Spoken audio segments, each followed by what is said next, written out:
Okay, hi friends, this is Angie and Angela Disney and Cathi Morgan, with whom I did some collaborative work back a few years actually. She's settled in Kerry and I'm in Meath, and we're just having a visit. So we could do lots of academic exercises, and we probably will from having reconnected for a while. But I thought for this first part, we would just talk about MKULTRA survivors and narcissists. So, you know, the way boys discos and make up the way you get together, and part of what you discuss is relationships or the lack of them. And I think a common denominator with MKULTRA, or even just child sexual abuse survivors, is that the biggest train wreck in their lives is relationships. So I'm just going to ask Cathi to catch us up a little bit. I haven't seen her for at least 2 years. Is it at least 2 years?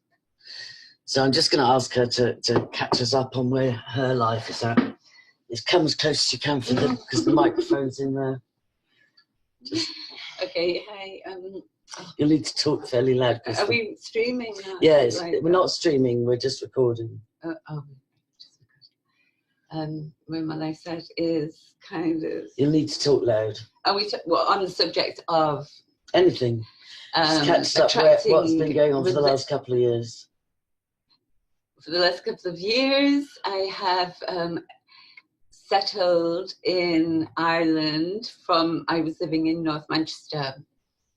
And 4 years ago, I moved to Ireland, and I actually live here now. And I live in a very beautiful place, surrounded by nature. I'm painting, doing art colours. Stunning artwork. I will put a piece of Cathy's art really as nice, the thumbnail. I'll put a piece of Cathy's artwork as a thumbnail for this, and it is stunning. I'm not just, you'll see for yourself, there's a connection with water and being able to capture water. Just breathtaking. It was kind of part of a healing program I was trying to design for myself, and with a lot of help from certain researchers online looking into CPTSD who have it themselves, and very bright. I've been really immersing myself in healing from CPTSD, and it's going really well. Yeah, it's complex post-traumatic stress disorder for people that aren't familiar with that term. Which survivors always have. Yeah, yeah. Yes. So, you know, in discussing, talk to us about this thing that you discovered with the inner critic and the outer critic, because a lot of the healing journey is to break programming. Yeah. And these kind of programs are not so self-evident. You know, survivors are familiar with suicide programming or self-loathing, addiction, destruction, and so on. But some of the more subtle inner tapes we were discussing this morning. So talk to us, if you can come as close as you can get, talk to us about the inner critic and then the outer critic, if you can. Well, I was able to ascertain from watching hours and hours of YouTube, because I don't have very much money for books, so how the approach to healing CPTSD is identifying certain traits in common, one of which is being triggered. Of course, the big one is being triggered into inappropriate emotions in situations where those emotions don't belong, and being caused by a complex post-traumatic stress. The sensations are pre-verbal, so you don't understand at first that you don't need to have these triggers and you can avoid them, and then you kind of can also find where you trigger yourself through an internal critic, which is just a mirror of your abuser. And that is standard for anyone who's had childhood trauma, to the extent that they develop coping mechanisms, responses, which no longer really serve us. So we need to kind of, it's programming, we need to observe ourselves. Once you start observing yourself, this inner critic, it's quite easy to negate and to talk down. You can have an inner dialogue which rejects the inner critic. And then as you start to analyze your relationships, sometimes you observe there's an outer critic, which is you vocalizing your abuser's criticisms of yourself. You know, this can be as simple as emotional abuse as a child. Yeah, and I think that's a good point to make, that you don't have to be an MKUltra survivor or a very intensely, severely child abuse survivor in order to be subject to this kind of programming. There's been huge attempts at social engineering to break down relationships, to break down nuclear families, to break down community support structures. So this is relevant for, you know, a broad spectrum of people.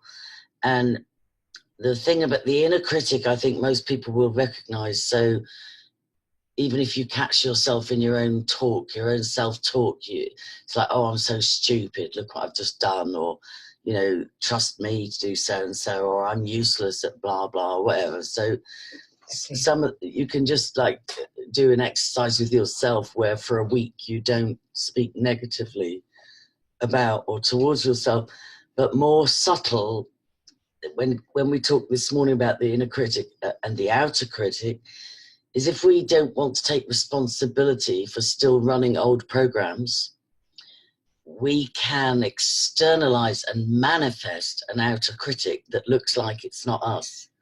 So we can attract a person, you know, a man or whatever, into our lives who turns out to be, you know, it's like, oh, I don't know where that came from, he's awfully critical.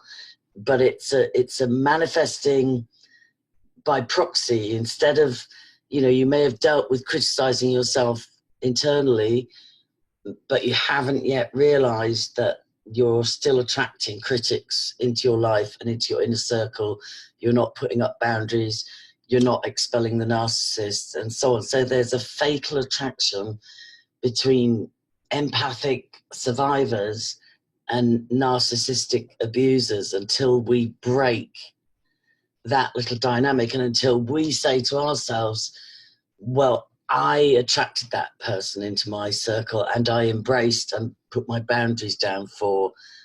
So we're not responsible for somebody else being abusive, but we can question ourselves, like, okay, where are my boundaries? How long did it take me to give them the boot? How much did I tolerate before bailing? You know, so if you can talk a little bit about what responsibility we can take, and talk a little bit about that. Yeah, you're spot on, Angie, and that is a wonderful summation, because I've been getting a lot of this information from Sam Vaknin and Richard Grannon's channel, which is focused on dealing with particularly narcissism. Is that the guy that's a foreign nationality that specialises in talking about narcissism? Is that the guy or not? Richard Grannon is a Liverpudlian psychologist who runs a very popular channel whereby he totally focuses on recovering from inappropriate responses, which is CPTSD. It's complex post-traumatic responses that are still in the present, that you don't need anymore. He's very good, but it all links in with CPTSD and narcissism, go hand in hand, because yeah, I see that. It's so common to have now this is why when it's interesting in terms of programming, because people who have got MKUltra red flags in their background find the narcissists that come into their lives are also linked to MKUltra. Yes, and this is where you question, is it handler? Are they sent in? Is there an agenda? And the difficulty in establishing the truth of that is that there seems to be vast amounts of MKUltra survivors who quite frankly are and have been assets, but they're not on any salary.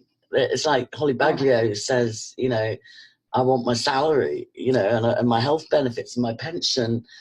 You know, if I've been used so nefariously and so surreptitiously, where's my salary? So there's this generation or two of MKUltra survivors who have still been used and sent in on others and moved around on chessboard by an invisible hand. But if you throw around accusations like he's an agent or he's an asset, you kind of neutralize that by saying, no, but he's broke, or if he was, he'd have plenty of money, or, you know, he's not on any government wage remuneration package or so on. But this is just a duping thing. And we do, you know, depending on where we're at with our healing journey, we do tend to attract handler types, not just narcissists, but wounded in ways that we recognize. And this was something else we discussed this morning, was there's an attraction. I've got a theory about your brain pathways being diverted through trauma when the brain is in the formative, you know, first 7 to 12 years. When your brain pathways are forming and the brain's still growing, if you endure ongoing chronic trauma during that time, a side effect, and definitely I don't recommend this to anybody, but a side effect is diverted brain pathways, which accesses different variations of genius. So it might be photographic memory, it might be psychic abilities, it might be you know, autistic qualities, or I've got audio photographic memory. I can reproduce conversations and the exact intonations and so on. I've got an audio. And then when we see that in somebody of the opposite sex, there's an attraction because there's that mental acuity, that mental gymnastics, which was never meant to be accessed through trauma and torture. But you'll recognize it amongst the elite. They'll share what looks like a quick-wittedness or a tendency towards genius, and you think, oh yes, that's attractive, I'm like that, not realizing that your woundedness is interacting with their woundedness. So let's kind of explore that a little bit more. Just stay as close as you can. It's extraordinary because our research in terms of our own looking into social engineering and trying to sort of spot it in our own lives is leading some of us researchers at a court working together to look at how delinquency was exploited by Tavistock and the children's homes, and how they link in with MKULTRA doctors, indeed the establishment, as the establishment really does. And therefore we feel that in some sense, I wonder about the cybernetic Macy conferences and how they were already programming electromagnetically ponds full of algae to do certain behaviors as a whole. And so I wonder about programming and the way that we do attract these people in unconsciously into our lives. It's quite mind-blowing, but bearing in mind where Angie and I were living and the kind of things that might have gone under with the supercomputers were actually based there.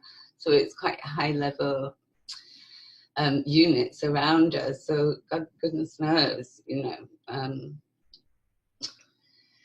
Yeah, so we're really finding this very helpful because people are doing a lot of research into healing from CPTSD, being so widespread. It really is, and that's something to just remind ourselves that side profile, don't show, you know, whatever you do, don't do a side profile. We're both 61, you know, and we're unabashedly still whistleblowing and still surviving and recovering. And we just, you know, we have plenty of academic information to update on, together with another survivor from the UK who's already a published author, but has asked us to bring forward some of her research at this time for different reasons, and we'll be happy to credit her with that research as and when she's able to put her name to it. But the research is tying up more and more, and Bath still remains a hub. Oh gosh, I'm so sorry. I'll let you take over for a minute. Okay. Hello? Yeah. I research in Bath as a hub, yeah, because as Angie and I were both in the same school system in Bath, the Catholic Jesuit school, I say. headmistress there. I was in the final year of the junior school, and Angie was in the first year above me at the convent. So that led us to take notice of Bath, and we also noticed Bristol was quite a hub of population studies at the time, and there was a eugenicist flavoured hub of people meeting, hobnobbing together, and there's been some interesting links around that organisation. Yeah, did you talk about the one I mentioned to you that came up a few days ago? What was that? The Bath Institute. No, it was that charity. Oh, Designability. Designability. We've got some very interesting leads on that, and connections to Sarah Phillimore, solicitor, resident in Bradford-on-Avon, now moved to Plymouth. Big buddies with Karen Irving, and previous apparent enemies with Barbara Hewson, QC. So we're getting some really, it's all linking up. It's linking up to Finchley Road, it's linking up to the Hampstead case, it's linking up to the Bath studies and the Bath hub of social engineering and MKULTRA, really, to be honest. Corsham Computer Centre, Rudloe Manor, which is being allocated to GCHQ as a satellite base for that. We'll wait and see if that manifests, you know, if that turns out to be true, but that's pretty good intel. So getting back down to brass tacks, can you go through, just in generic terms, how one would get involved with a narcissist? There's a meme that I saw, which I loved, which is a woman saying to a guy, I've made a lovely scarf out of all the red flags I had with you. And you see this floor length, you know, there was this red flag, there was that red flag, there was this red flag, there was this red flag, and I've made it into a lovely scarf. So, but we downplay that, but in actual fact, it's a path of ongoing self-destruction, and also has impact on our families and our loved ones, because we literally get paralyzed and debilitated from this past programming running of being drawn to handlers or fellow victims of MKUltra, or just plain old narcissists. So can you talk a little bit, just in generic terms, the whole, because you said the last relationship literally nearly killed you.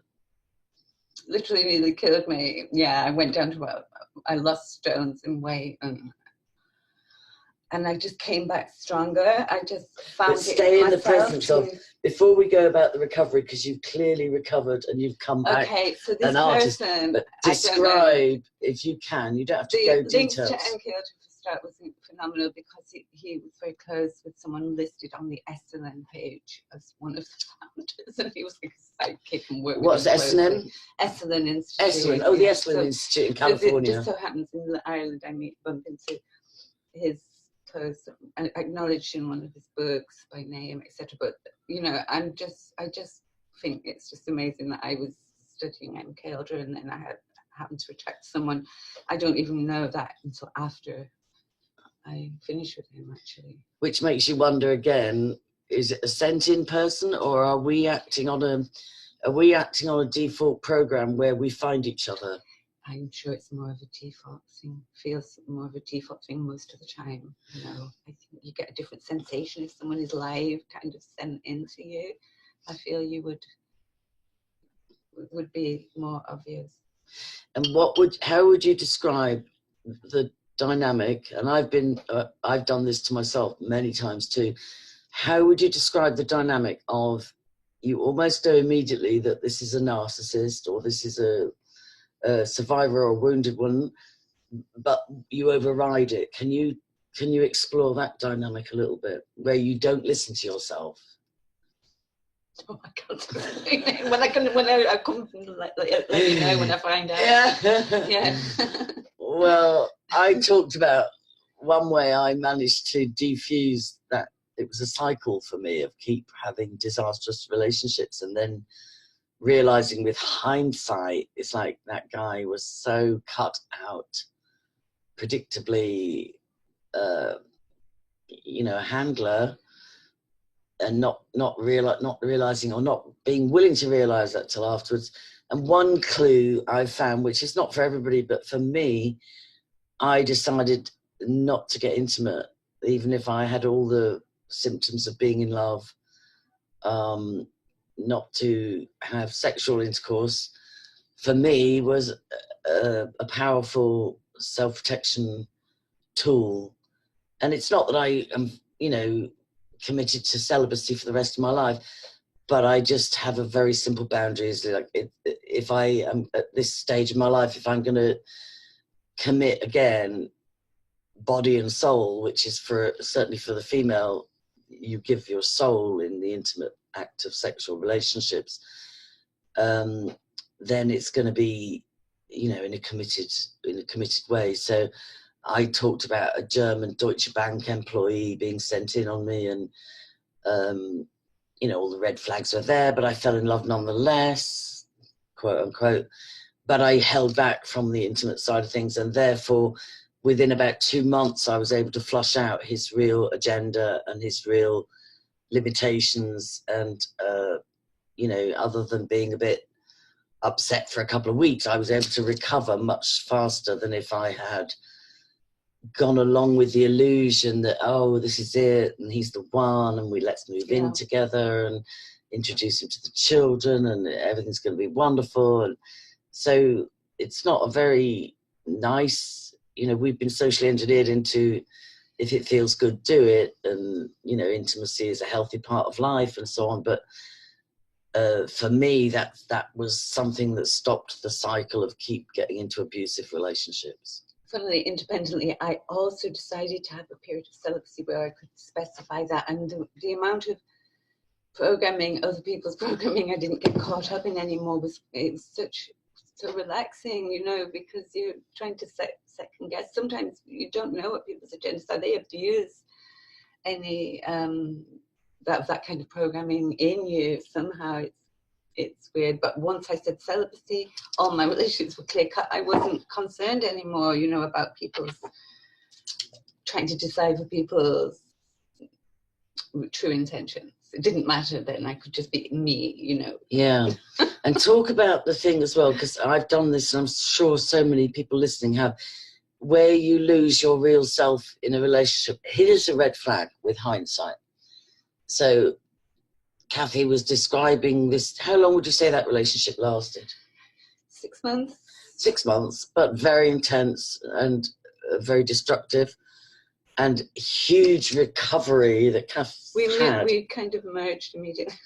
It's symbiosis. Symbiotic relationships are where you lose each other and nobody's fully themselves anymore. It's like the combination of two people in what's not a healthy way.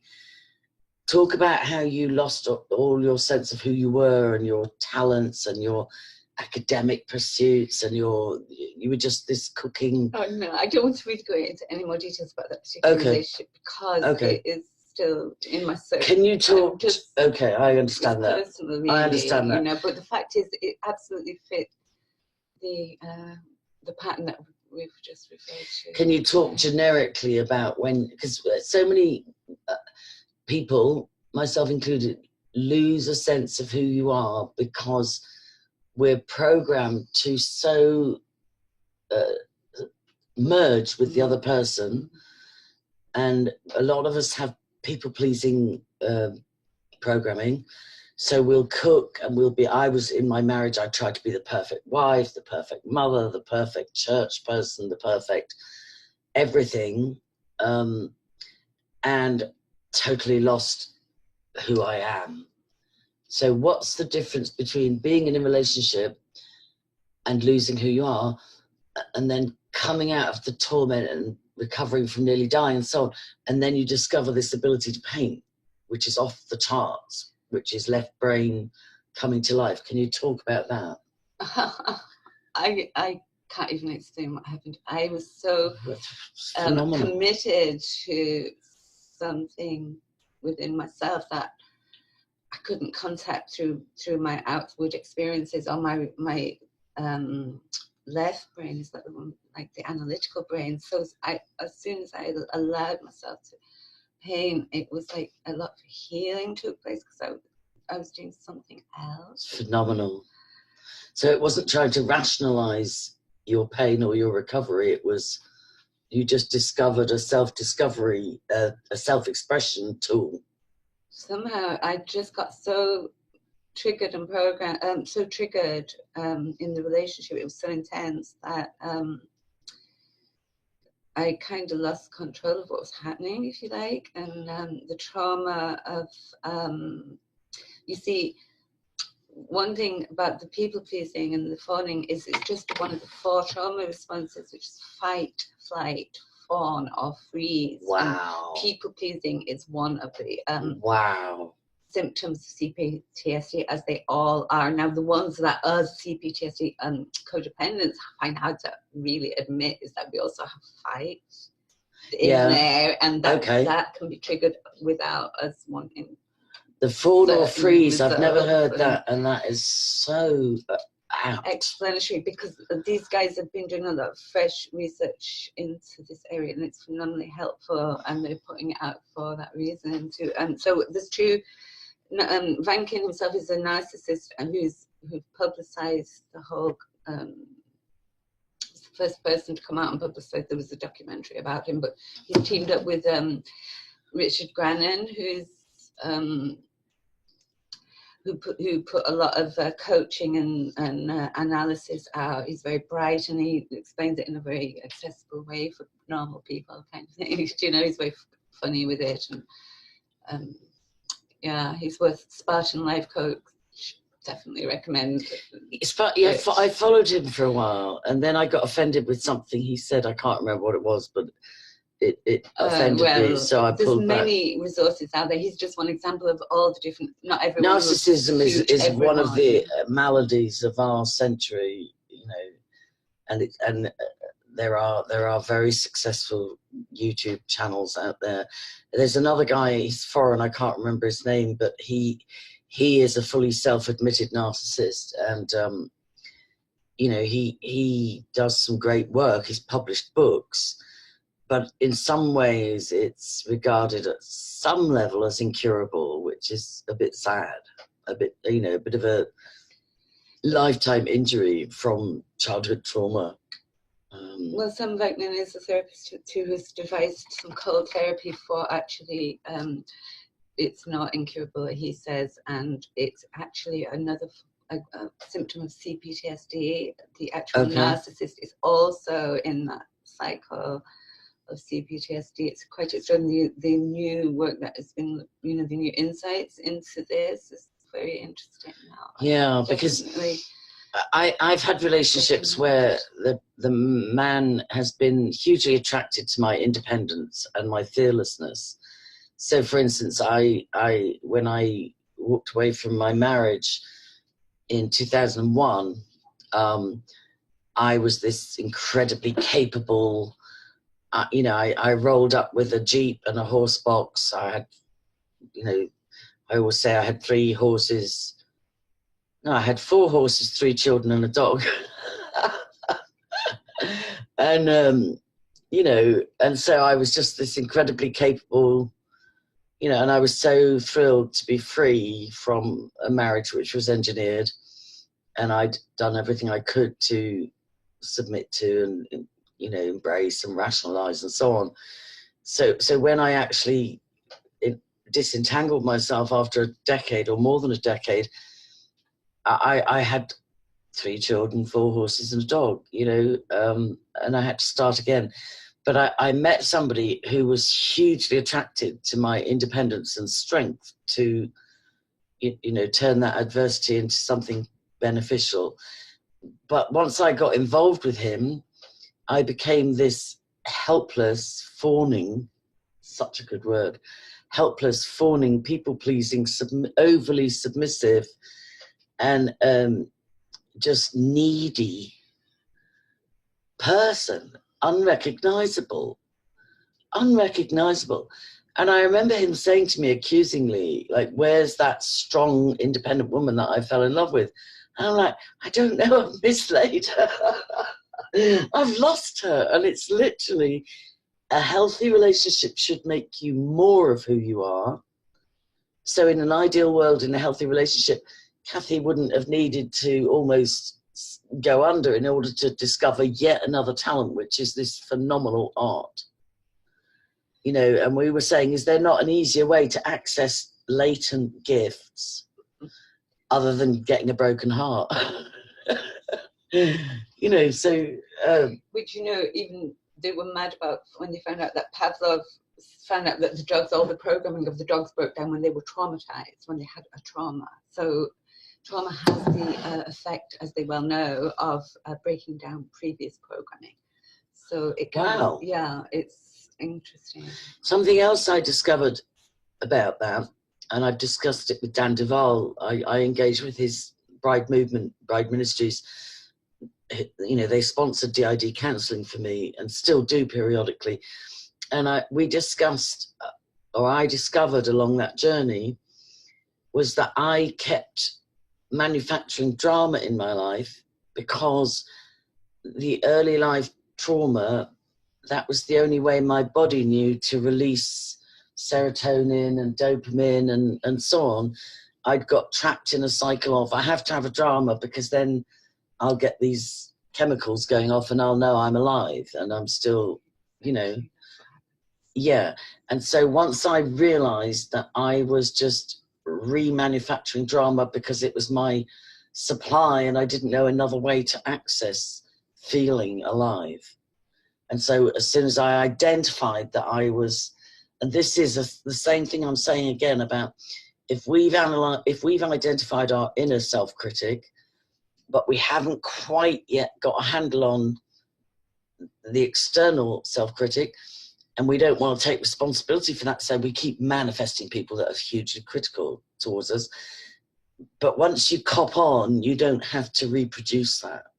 So would you say, because at 61 I've kind of almost given up on having the tools to have a healthy relationship, and I'm fine with that. Like I can be just content on my own, and if I had a relationship, I'd like to think I would have a good support system that would say to me, don't go there, you know, you've got red flags everywhere, hold back, have some boundaries, blah, blah, blah, you know, and people that I would trust. But would you say you're any better equipped from say, for instance, whichever, say in the last 5 years, when you go on a learning curve, no matter how painful it is, and you come back stronger, do you think it equips you any better? Or are we still in the hamster wheel?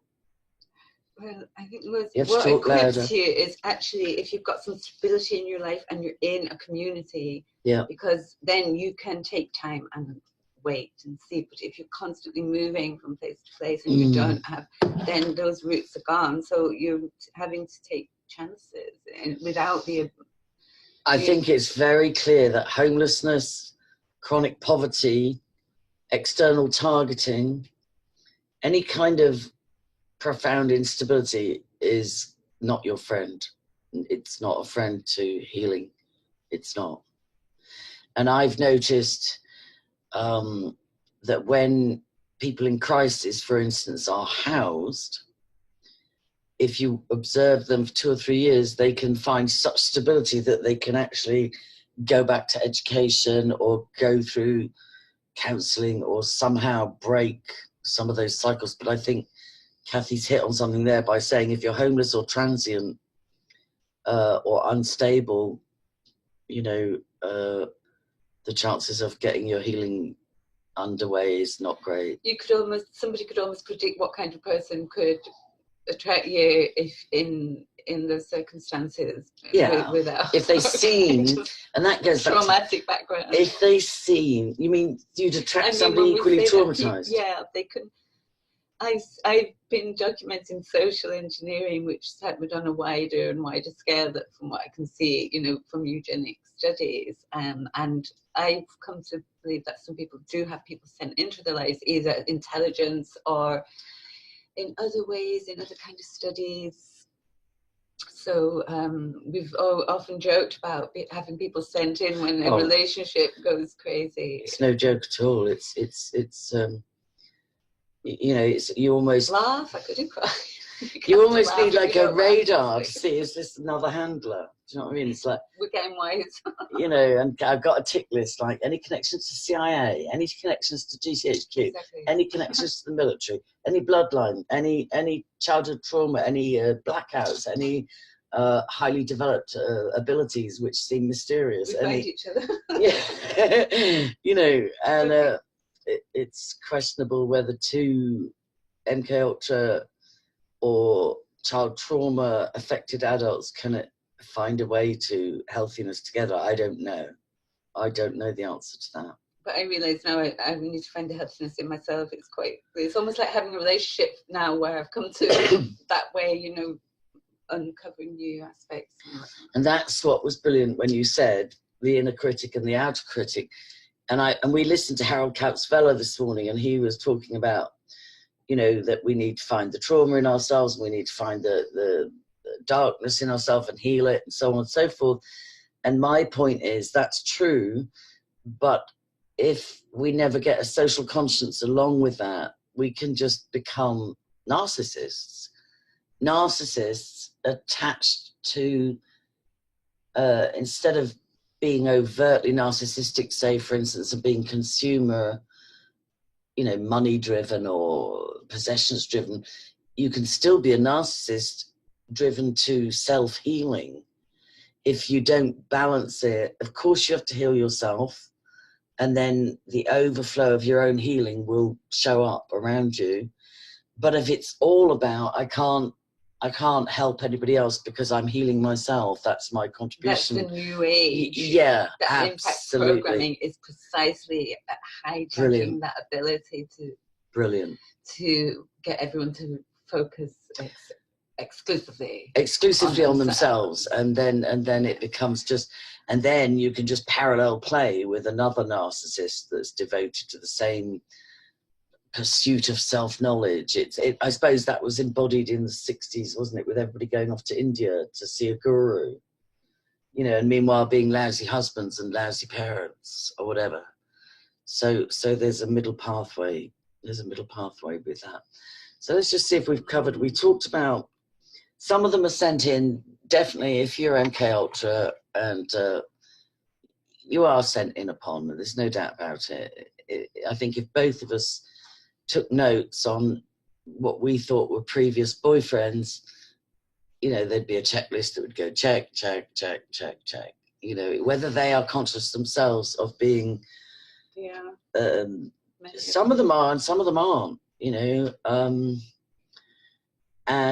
So there is the sent in thing, but there also is this, who am I attracting into my own space? Who's coming and reflecting my own woundedness, and what would it take for me to have boundaries that would say, stop, red flag, back off, not going there. You know, it's the quandary of the human race. It's not good for man to be alone, but at the same time, an awful lot of survivors, just abuse survivors or MKUltra trauma survivors, a lot of them opt to stay alone just because this programming is so intense, isn't it? I love that thing you said, which is fight or flight, fawn or freeze. That adds a whole new element to it. So we'll do some academic, you know, we've got stuff to report on that's absolutely nuts and bolts, screen share, this is connected, that's connected, here's the, you know, the kind of work we did, which just had an awful lot of acknowledgement. But we just wanted to sit down and do this just touch base thing on, and I don't want to leave it negative. What good can be said about what we've learned? If we can't pass any wisdom on, what hope is there? That kind of reflection on complex post-traumatic stress is so helpful to survivors.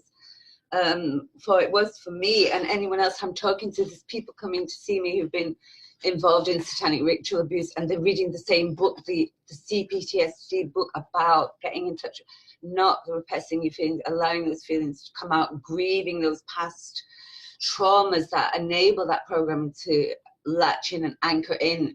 A lot of it's about body work, and it does translate into leaving you more of a clear channel to be more of an activist. It doesn't just, you know, the idea isn't to distract yourself from that. That is true. And I think we talked about unexpressed anger, where many of us, certainly of our generation, were not allowed to express anger. And so, you know, there's different platitudes which are based in truth, which is depression is just unexpressed anger turned inward, or, you know, pain in the back or back issues is the back is the seat of repressed anger.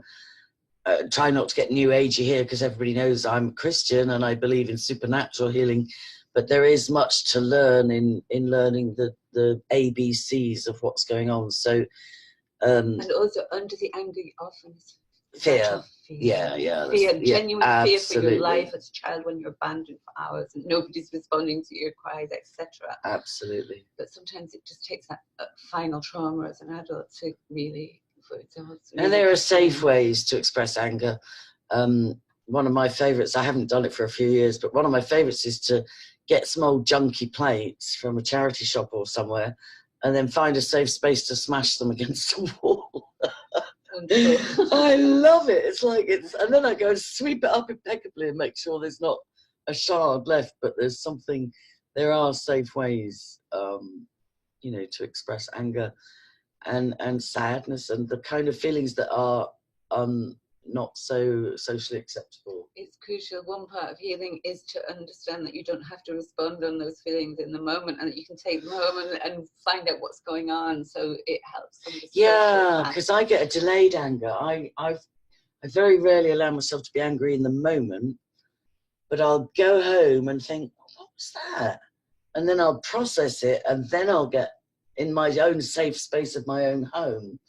Then I'll get the emotion of anger, and it might mean I'll write a letter of complaint or I'll take some action or whatever. But I find when that anger isn't appropriate, that's when you may feel shame, but also these feelings of shame, anger that aren't appropriate, that's what will take you into clearing where it has been triggered from the past. So that's still in you, the programming. So it's very helpful to do that. It's absolutely. To express it in a safe space, you mean? Yes, and then find out where it's come from if it wasn't appropriate. Okay, if it was not appropriate at the time. Yeah, because the other question to ask yourself is, if you're feeling rage or overwhelming sadness or some profound emotion, sometimes it's worth tracking, okay, what triggered me? And it may not be that something that happened 2 hours ago, it may have just reminded you of something that happened 20, 30, 40 years ago. So that's worth, you know, that's worth tracking as well. So we're not trying to be... This is if you have CPTSD. Yeah, complex post-traumatic stress disorder, which is, you know, it's a name, it's a label. There is supernatural healing, but sometimes we have to walk out the healing. You know, it says... even in the scriptures, it says, walk out your own salvation. You know, it's a daily, you have to get out of bed, you have to do what you've got to do, you've got to deal with obstacles and frustrations and tribulations and persecutions and, you know, disappointments and so on. But I just want to congratulate Cathi on the, you know, not just coming back, but coming back with a whole new self-expression in her artwork, which is just stunning. And yeah, we'll follow this up with some academic work, but we just wanted to touch base. Girlies in the kitchen. God bless. Anything else before I end this one? I think that was good. No, I think that's a nice note to end. All right, Cathi Morgan, how can people contact you? If they want to, can you be contacted, or are you still in a private space? I'm on Facebook. Yeah, you'll see me on Facebook. Cathi Morgan. And I'm Angela Power Disney. I'm on Facebook when I'm not banned. Or I've got a blog, Angela's Caches, a website, angelascaches.org. No apostrophe. And Caches is C-A-C-H-E-S. We'll be following up on this. Oh yeah, I've got a YouTube channel with some of my presentations and interviews. Some great on a playlist on my channel. Yeah, some great work on a playlist. Do check that out. some of our work has been used in international inquiries. You know, Cathy's, like, we share experientially. We were in similar programs. We were in the same Jesuit programming schooling system and so on. So we share experientially like we're doing now, and then we find the research and it's all there, isn't it? Yes, we came up with all sorts of ideas about why this happened and what was going on, and then when we did the research, it's absolutely corroborated it. It was mind-blowing. It was mind-blowing. And even Cathi was saying on this visit, everything that we suspected and explored has been totally corroborated. That's what the documentation is throwing up. The evidence has backed. It's not that we found evidence and imitated it. We shared experiences and then found the evidence that corroborated it, which is very comforting. So yeah, God bless all. Watch this space here. We'll elaborate more on that. We will definitely do more of these, but we wanted to touch base because our time together is nearly gone.